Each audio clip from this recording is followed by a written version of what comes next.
If you have these three things, it's going to make it a lot easier to have friends. Now, don't worry, if you don't have these three things, you can get them over time if you work towards it, okay? Number one, live in a big city.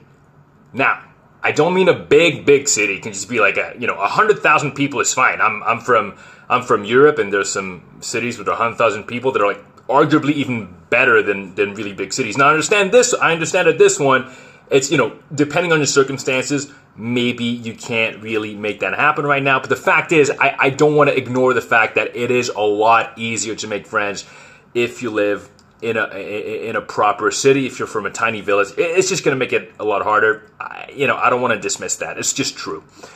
Number two, have good listening skills. Now, the fact is, most people are really bad at listening. They're just bad at holding a conversation. That's why I have videos about this. You can get better at it pretty easily, so that's the good news, okay? But being a good listener, asking questions, knowing how to ask questions, it's going to make everything so much better.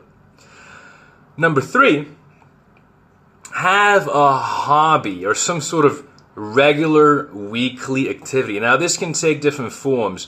It can be, being part of some, like a dance class or doing martial arts and whatnot.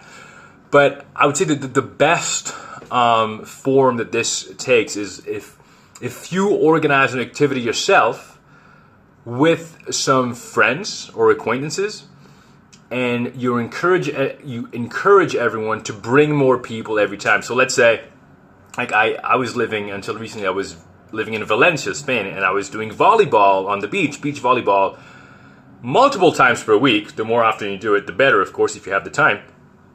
And I would have, like 2 or 3 guys who would be regulars, but then we would bring in more people all the time. We had a group chat, and everyone was like, "Can I add someone to the group chat?" I was like, "Yes, of course." And we'd have more and more people, and then you end up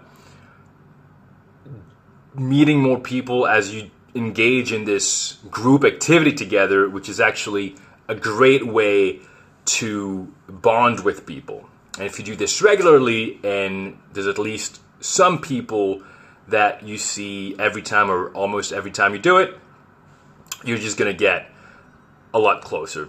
So these are the 3 things, at least for this video. There's a lot more that I could talk about, and I will in future videos. But don't forget to check out my links in the description. There's a link to work with me, and there's a link to my newsletter. If you sign up, you will get a free guide on how to make friends. Have a great day.